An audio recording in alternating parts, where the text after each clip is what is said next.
ഈശോമിശിഹായ്ക്ക് സ്തുതിയായിരിക്കട്ടെ. വിശുദ്ധ മർക്കോസ് എഴുതിയ സുവിശേഷം 8-ാം അധ്യായം. വീണ്ടും അപ്പം വർദ്ധിപ്പിക്കുന്നു. ആ ദിവസങ്ങളിൽ വീണ്ടും ഒരു വലിയ ജനാവലി ഒന്നിച്ചുകൂടി. അവർക്ക് ഭക്ഷിക്കാൻ ഒന്നും ഉണ്ടായിരുന്നില്ല. അവൻ ശിഷ്യന്മാരെ വിളിച്ചു പറഞ്ഞു, ഈ ജനക്കൂട്ടത്തോട് എനിക്ക് അനുകമ്പ തോന്നുന്നു. ഇവർ 3 ദിവസമായി എന്നോട് കൂടെയാണ്. അവർക്ക് ഭക്ഷിക്കാൻ ഒന്നുമില്ല. അവരെ വിശപ്പോടെ വീട്ടിലേക്ക് പറഞ്ഞയച്ചാൽ വഴിയിൽ തളർന്നു വീണേക്കും. ചിലർ ദൂരെ നിന്ന് വന്നവരാണ്. ശിഷ്യന്മാർ അവനോട് ചോദിച്ചു, ഈ വിജനസ്ഥലത്ത് ഇവർക്കെല്ലാം അപ്പം കൊടുക്കുന്നത് എങ്ങനെ?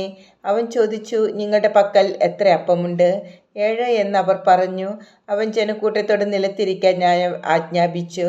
പിന്നീട് അവൻ ആ 7 അപ്പം എടുത്ത് കൃതജ്ഞതാസ്തോത്രം ചെയ്ത് മുറിച്ച് ജനങ്ങൾക്ക് വിളമ്പാൻ ശിഷ്യന്മാരെ ഏൽപ്പിച്ചു. അവർ അത് ജനങ്ങൾക്ക് വിളമ്പി. കുറെ ചെറിയ മത്സ്യങ്ങളും അവരുടെ പക്കലുണ്ടായിരുന്നു. അവൻ അവയും ആശീർവദിച്ച് വിളമ്പാൻ ശിഷ്യന്മാരെ ഏൽപ്പിച്ചു. ജനം ഭക്ഷിച്ച് തൃപ്തരായി. ശേഷിച്ച കഷ്ണങ്ങൾ 7 കുട്ട നിറയെ അവർ ശേഖരിച്ചു. ഭക്ഷിച്ചവർ ഏകദേശം 4000 പേരുണ്ടായിരുന്നു. അവൻ അവരെ പറഞ്ഞയച്ചതിനു ശേഷം ശിഷ്യന്മാരോടൊപ്പം ഒരു വഞ്ചിയിൽ കയറി ദൽമാനൂത്ത പ്രദേശത്തേക്ക് പോയി. ഫരിസേയർ അടയാളം ആവശ്യപ്പെടുന്നു. ഫരിസേയർ വന്ന് അവനുമായി തർക്കിക്കാൻ തുടങ്ങി. അവർ അവനെ പരീക്ഷിച്ചുകൊണ്ട് സ്വർഗത്തിൽ നിന്ന് ഒരടയാളം ആവശ്യപ്പെട്ടു. അവൻ ആത്മാവിൽ അഗാധമായി നെടുവീർപ്പിട്ടുകൊണ്ട് പറഞ്ഞു, എന്തുകൊണ്ടാണ് ഈ തലമുറ അടയാളം അന്വേഷിക്കുന്നത്? സത്യമായി ഞാൻ നിങ്ങളോട് പറയുന്നു, ഈ തലമുറയ്ക്ക് അടയാളം നൽകപ്പെടുകയില്ല. അവൻ അവരെ വിട്ട് വീണ്ടും വഞ്ചിയിൽ കയറി മറുകരയിലേക്ക് പോയി. ഫരിസേയരുടെ പുളിമാവ്. ശിഷ്യന്മാർ അപ്പം എടുക്കാൻ മറന്നു പോയിരുന്നു. വഞ്ചിയിൽ അവരുടെ പക്കൽ ഒരപ്പം മാത്രമേ ഉണ്ടായിരുന്നുള്ളൂ. അവൻ മുന്നറിയിപ്പ് നൽകി, നിങ്ങൾ ജാഗരൂകരായിരിക്കുവിൻ. ഫരിസേയരുടെയും ഹെറോദേസിൻ്റെയും പുളിപ്പിനെക്കുറിച്ച് കരുതലോടെ ഇരിക്കുവിൻ. അവൻ ഇങ്ങനെ പറഞ്ഞത് തങ്ങളുടെ പക്കൽ അപ്പമില്ലാത്തത് കൊണ്ടാണെന്ന് അവർ പരസ്പരം പറഞ്ഞു. ഇത് മനസ്സിലാക്കിയ യേശു അവരോട് പറഞ്ഞു, നിങ്ങൾക്ക് അപ്പമില്ലാത്തതിനെക്കുറിച്ച് എന്തിന് തർക്കിക്കുന്നു? ഇനിയും നിങ്ങൾ മനസ്സിലാക്കുകയും ഗ്രഹിക്കുകയും ചെയ്യുന്നില്ലേ? നിങ്ങളുടെ ഹൃദയങ്ങൾ മന്ദീഭവിച്ചിരിക്കുന്നുവോ? കണ്ണുണ്ടായിട്ടും നിങ്ങൾ കാണുന്നില്ലേ? ചെവിയുണ്ടായിട്ടും നിങ്ങൾ കേൾക്കുന്നില്ലേ? നിങ്ങൾ ഓർമ്മിക്കുന്നില്ലേ? 5 അപ്പം ഞാൻ 5000 പേർക്കായി ഭാഗിച്ചപ്പോൾ ശേഷിച്ച കഷ്ണങ്ങൾ നിങ്ങൾ എത്ര കുട്ട നിറച്ചെടുത്തു? 12 എന്ന് അവർ പറഞ്ഞു. 7 അപ്പം 4000 പേർക്ക് വീതിച്ചപ്പോൾ മിച്ചം വന്ന കഷ്ണങ്ങൾ നിങ്ങൾ എത്ര കുട്ട എടുത്തു? 7 എന്ന് അവർ മറുപടി പറഞ്ഞു. അവൻ ചോദിച്ചു, എന്നിട്ടും നിങ്ങൾ ഗ്രഹിക്കുന്നില്ലേ? അന്ധന് കാഴ്ച. പിന്നീട് അവൻ ബെത്സൈദയിലെത്തി. കുറെ പേർ ഒരു അന്ധനെ അവൻ്റെ അടുത്ത് കൊണ്ടുവന്ന് അവനെ സ്പർശിക്കണമെന്ന് യേശുവിനോട് അപേക്ഷിച്ചു. അവൻ അന്ധനെ കൈക്ക് പിടിച്ച് ഗ്രാമത്തിന് വെളിയിലേക്ക് കൊണ്ടുപോയി. അവൻ്റെ കണ്ണുകളിൽ തുപ്പിയ ശേഷം അവൻ്റെ മേൽ കൈകൾ വെച്ചുകൊണ്ട് ചോദിച്ചു, നീ എന്തെങ്കിലും കാണുന്നുണ്ടോ? നോക്കിയിട്ട് അവൻ പറഞ്ഞു, ഞാൻ മനുഷ്യരെ കാണുന്നുണ്ട്. അവർ മരങ്ങളെപ്പോലെ ഇരിക്കുന്നു, നടക്കുന്നതായും കാണുന്നു. വീണ്ടും യേശു അവൻ്റെ കണ്ണുകളിൽ കൈകൾ വെച്ചു. അവൻ സൂക്ഷിച്ചു നോക്കി, കാഴ്ച തിരിച്ചു കിട്ടുകയും ചെയ്തു.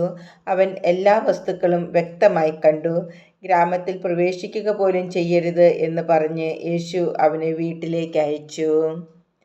പത്രോസിൻ്റെ വിശ്വാസ പ്രഖ്യാപനം. യേശുവും ശിഷ്യന്മാരും കേസറിയ ഫിലിപ്പിയിലെ ഗ്രാമങ്ങളിലേക്ക് പുറപ്പെട്ടു. വഴിമധ്യേ അവൻ ശിഷ്യന്മാരോട് ചോദിച്ചു, ഞാൻ ആരെന്നാണ് ആളുകൾ പറയുന്നത്? അവർ പറഞ്ഞു, ചിലർ സ്നാപക യോഹന്നാൻ എന്നും മറ്റു ചിലർ ഏലിയ എന്നും വേറെ ചിലർ പ്രവാചകന്മാരിൽ ഒരുവൻ എന്നും പറയുന്നു.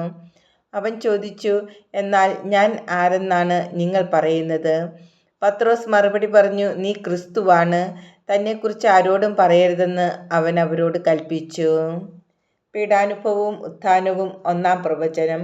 മനുഷ്യപുത്രൻ വളരെയേറെ സഹിക്കുകയും ജനപ്രമാണികൾ, പ്രധാന പുരോഹിതന്മാർ, നിയമജ്ഞർ എന്നിവരാൽ തിരസ്കരിക്കപ്പെടുകയും വധിക്കപ്പെടുകയും 3 ദിവസങ്ങൾക്ക് ശേഷം ഉയർത്തെഴുന്നേൽക്കുകയും ചെയ്യേണ്ടിയിരിക്കുന്നുവെന്ന് അവൻ അവരെ പഠിപ്പിക്കുവാൻ തുടങ്ങി.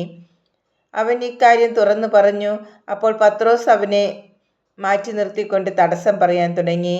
യേശു പിന്തിരിഞ്ഞു നോക്കിയപ്പോൾ ശിഷ്യന്മാർ നിൽക്കുന്നത് കണ്ട് പത്രോസിനെ ശാസിച്ചുകൊണ്ട് പറഞ്ഞു, സാത്താനേ, നീ എൻ്റെ മുമ്പിൽ നിന്ന് പോകൂ. നിന്റെ ചിന്ത ദൈവീകമല്ല, മാനുഷികമാണ്. അവൻ ശിഷ്യന്മാരോടൊപ്പം ജനക്കൂട്ടത്തെയും തൻ്റെ അടുത്തേക്ക് വിളിച്ചു വരുത്തി അവരോട് പറഞ്ഞു, ആരെങ്കിലും എന്നെ അനുഗമിക്കുവാൻ ആഗ്രഹിക്കുന്നെങ്കിൽ അവൻ തന്നെ പരിത്യജിച്ച് തൻ്റെ കുരിശുമെടുത്ത് എന്നെ അനുഗമിക്കട്ടെ. സ്വന്തം ജീവൻ രക്ഷിക്കുവാൻ ആഗ്രഹിക്കുന്നവൻ അത് നഷ്ടപ്പെടുത്തും. ആരെങ്കിലും എനിക്ക് വേണ്ടിയോ സുവിശേഷത്തിനു വേണ്ടിയോ സ്വന്തം ജീവൻ നഷ്ടപ്പെടുത്തിയാൽ അവൻ അതിനെ രക്ഷിക്കും. ഒരുവൻ ലോകം മുഴുവൻ നേടിയാലും തൻ്റെ ആത്മാവിനെ നഷ്ടപ്പെടുത്തിയാൽ അതുകൊണ്ട് അവൻ എന്ത് പ്രയോജനം? മനുഷ്യൻ സ്വന്തം ആത്മാവിന് പകരമായി എന്തു കൊടുക്കും? പാപം നിറഞ്ഞതും അവിശ്വസ്തവുമായ ഈ തലമുറയിൽ എന്നെക്കുറിച്ചോ എൻ്റെ വചനങ്ങളെക്കുറിച്ചോ ലജ്ജിക്കുന്നവനെ പറ്റി മനുഷ്യപുത്രനും തൻ്റെ പിതാവിൻ്റെ മഹത്വത്തിൽ പരിശുദ്ധ ദൂതന്മാരോട് കൂടെ വരുമ്പോൾ ലജ്ജിക്കും.